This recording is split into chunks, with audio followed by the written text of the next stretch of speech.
Hello and welcome to Physics with Amol sir. So this video is for class 12 and today we will continue with our chapter of current electricity. Previously we saw the Wheatstone's bridge and the meter bridge. Today we are going to talk about the potentiometer and we will see how we will use the potentiometer to compare the EMFs of two cells or to find the internal resistance of a given cell. Now from exam point of view, this particular topic is very important. We may be asked a theory question, the derivation for this question, for this topic, or a numerical may be asked on the potentiometer. Okay, so make sure that you understand this concept very well. So, what is a potentiometer? A potentiometer is a very ingenious device. I say ingenious because it is nothing but a meter long or a 10 meter long wire. Okay, that is what a potentiometer is. It is a very long uniform wire of uniform cross section. And using this very wonderful device, we can actually find out the EMF of a cell, okay, using a known EMF, or we can find out the internal resistance of a cell. Okay, there is no other device that we can use to find these. So that is why I said it is a very wonderful and very ingenious device. And it is very simple, it is nothing but a long wire. Okay, so of course we will also be doing some experiments on this, okay, in our practicals. Today, we will see the theory behind the potentiometer and how we can use this potentiometer to find EMF. So let's begin. First, we will talk about the principle of the potentiometer. So, if I take a wire like this, let us call that wire as AB. Okay, a long wire, this can be called as a potentiometer, that's all. Okay, a long wire, that will be called as a potentiometer. What is important is the wire should have a uniform cross section, right? So what is the principle of this potentiometer? Principle of a potentiometer, okay, it works on the principle that the potential drop between any 2 points is directly proportional to the length. Okay, that is the principle. Once again, principle of potentiometer is that for a wire of uniform cross section, the potential drop is directly proportional to the length. What is the meaning now? Let us say to this wire we are going to connect a power supply, okay, and we could have some kind of variable resistor just to change the current. We have a key over here, okay, and this becomes a potentiometer now. Okay, very simple. So between A and B there will be some potential difference, correct? Let us say the total length of A to from A to B is some L. Okay, so we have a wire of length L. The principle says that if I select a point over here, let us say point C, okay, this will have length, let us say L1. We select another point, let us call it D. So from A to D, let the length be equal to L2, right? You will notice that from A to B we have got some potential. Okay, let us say that potential is capital V. That is the potential difference between A to B. If you find the potential difference from A to C, okay, that will be equal to V1 from A to C. Obviously, you can see that the potential from A to C will be less than the potential from A to B, that is V. Okay. Also, if we compare, let us say potential from A to C, that is V1, and potential from A to D, that is V2. Okay, you can say that V2, that is from A to D, will be greater than potential from A to D, that is V1. Okay, and it will keep on moving like this. So as the length changes, the potential drop will change, and at all points you will notice that the potential is directly proportional to the length. Okay, this is the principle on which our potentiometer works. Okay, with that in mind, now we will start with our derivation. We are going to do a derivation to find to compare EMF of two cells using a potentiometer. Okay, that is our question. Again, all these answers, these detailed questions you will find in the notes that I have given to you. So let us take a potentiometer. Now potentiometer, they come in various sizes. So we have got 4 gauge, 5 gauge, 10 gauge. Okay, in our physics lab we actually have a 10 gauge potentiometer. 10 gauge means it actually has a wire of 10 meters in length. So how we do it? We have the wire, it stretches from here to here. Okay, and then the same wire it goes till here. Then again we have these windings in this manner. Okay, so such kind of arrangement we have, and that is basically our potentiometer. To show here, we will only show 4 wires. It can have 10 different kind of combinations we have. So anyways, this point let us call it as A, and the end of the wire this we will call as B. Okay. Now first let us attach a power supply from which the current will be flowing. So to A we will attach a battery. To that battery here we will attach a rheostat so that we can change. Here we will have a key. Okay, and this other end that will be connected to the wire to the end B. Okay, this is one part. The other part will go to A. Positive we will connect to A over here. Okay, and at this point A we are going to connect our 2 cells. So we are going to take 2 cells having EMFs E1 and E2. Okay, so these 2 cells we want to connect to A in this manner. Here let us say this is E1 and the other one over here let us say this is E2. Okay, and these will be connected to something called as a two-way key. What is a two-way key? A two-way key will be like this. Okay, how a two-way key works? We can have a single pin over here. If I connect the pin in this side, so I will see point 1 and 2 is connected. If I remove the pin and connect it here, I will see point 3 and 2 is connected. Or we can connect both so that both EMFs are in the circuit. That is the two-way key. So here we have a two-way key. Okay, the pins for the two-way key we have numbered 1, 2 and 3. And to the center pin, we will connect our galvanometer. And this other end will be the jockey of the galvanometer. Okay, so this is the basic setup. Now, step 1. Let phi be the potential drop per unit length of the wire. Okay, so we are going to assume a factor of phi. Okay, phi is also called as the potential gradient. Okay, and what is potential gradient phi? This is equal to the potential drop, that is E, per unit length of the potentiometer wire. So L we are going to assume is the total length of our potentiometer wire. So thereby you can say that this potential drop E will actually be equal to phi into L. Okay, so this is the first step we have to understand. Okay, next what we will do, we are going to connect the points 1 and 2. So if you connect, that is the two-way key, if you connect here, what will happen is this EMF E1 that will get connected to our galvanometer. Understood? So as of now, the EMF E2 that is not in the connection, right? So we have connected E1 via 1 to 2. And then this jockey we are going to move from the points from A to B. So what will happen is we will reach one point where the galvanometer will show null deflection. Now the things to be remembered in this case, this battery that we have over here, that is our driver cell, the driver battery. This should have a much larger EMF than these two EMFs. Okay, so these are not actually driving the current in the circuit. The current is actually driven by this battery that we have attached.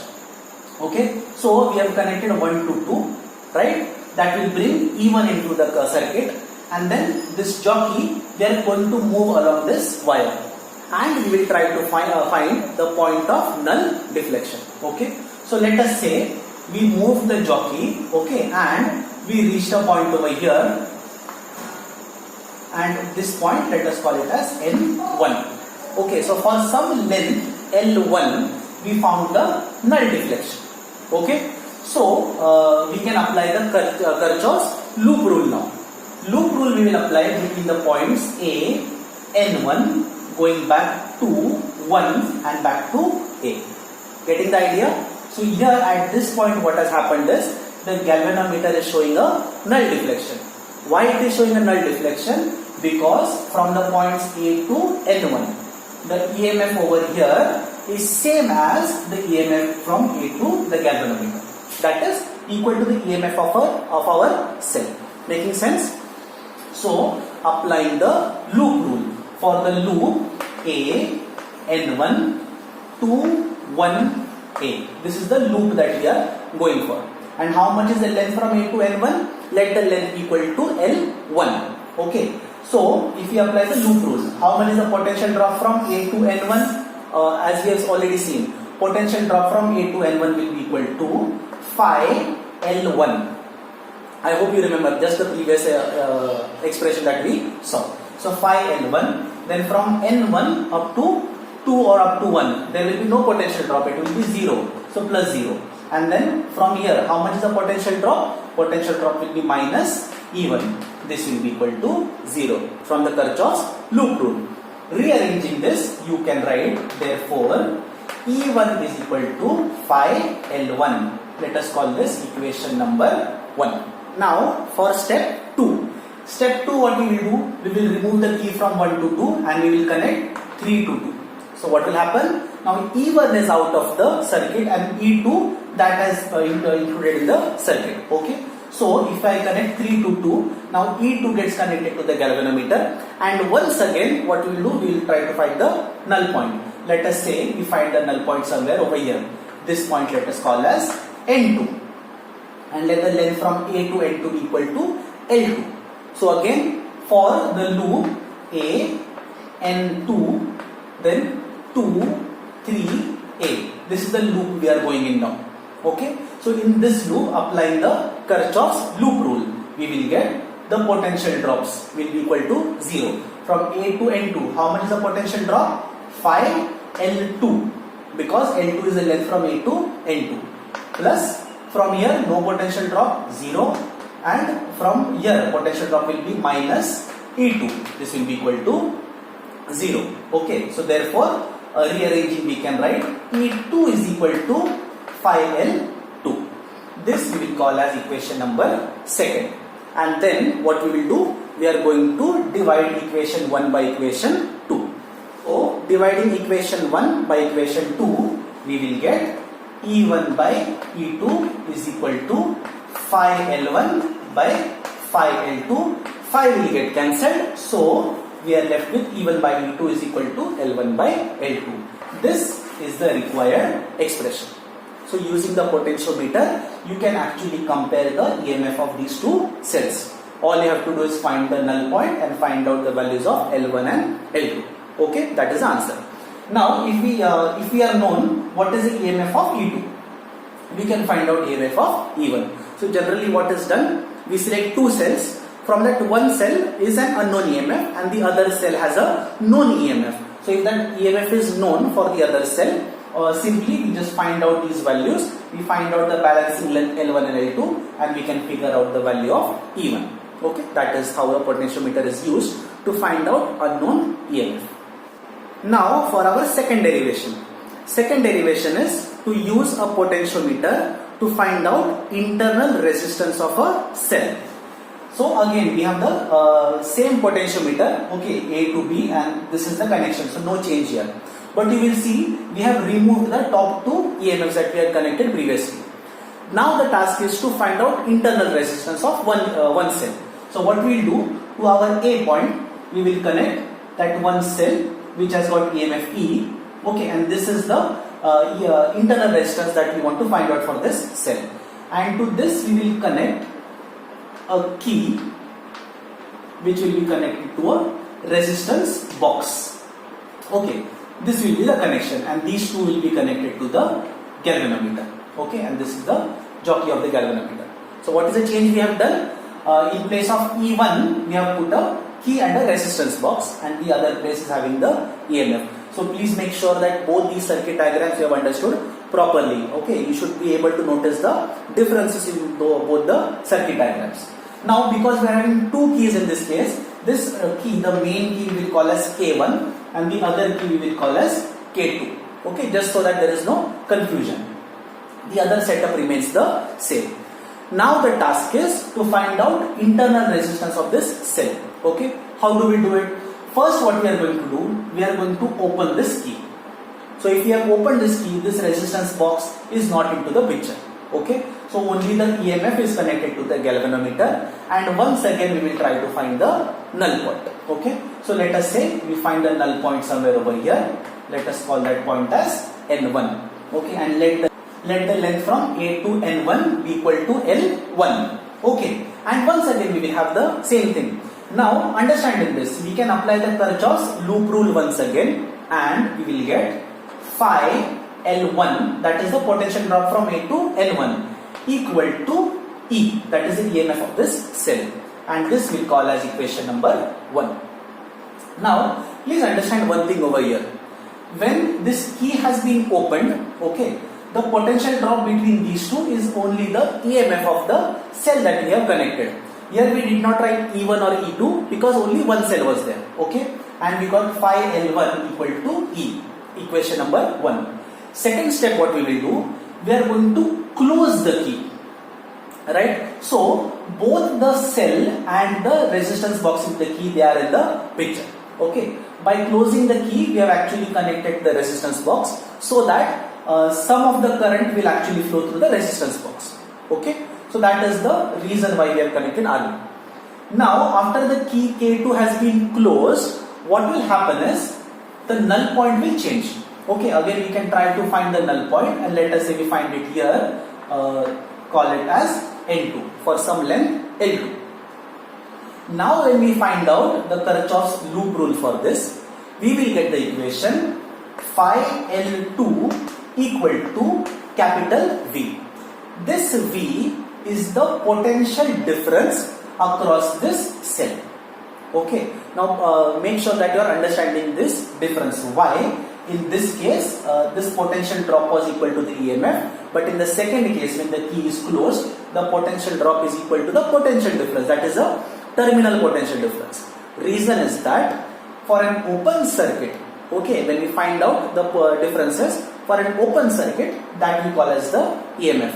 When the circuit has been closed, we get the terminal potential difference, which is V. So therefore, in the second case, you will get phi L2 equal to capital V. That becomes equation number 2. Once again, dividing equation 1 by 2, we will get E upon V is equal to L1 by L2. Right? But what are the things we have to remember here? Now for this E, we can write this E as V plus IR, where I is the current that is going through and R is the internal resistance, divided by capital V equal to L1 by L2.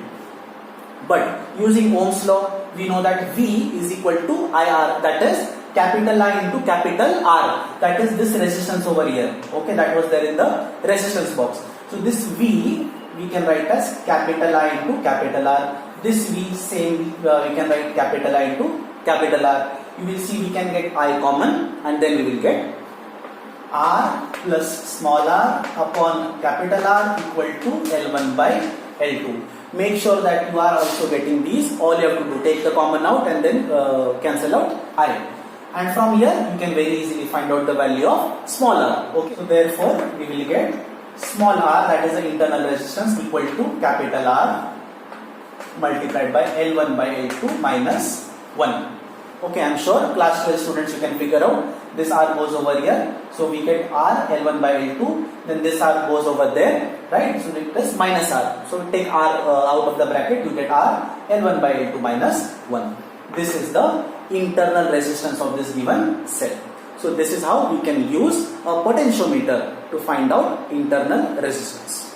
So I hope both the derivations were understood. Now because my board is not very large, I had to break the derivation while I was writing, but I hope you were able to follow. Okay, pause the video, write the steps again, you start the video, so that will help you to write the complete derivation. And again, all these steps are already included in the notes that I have already given.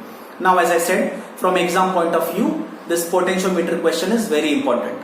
Comparing EMF of two cells and finding out internal resistance of a cell. Okay, that is a very important question. Make sure that both the derivations you have understood very properly.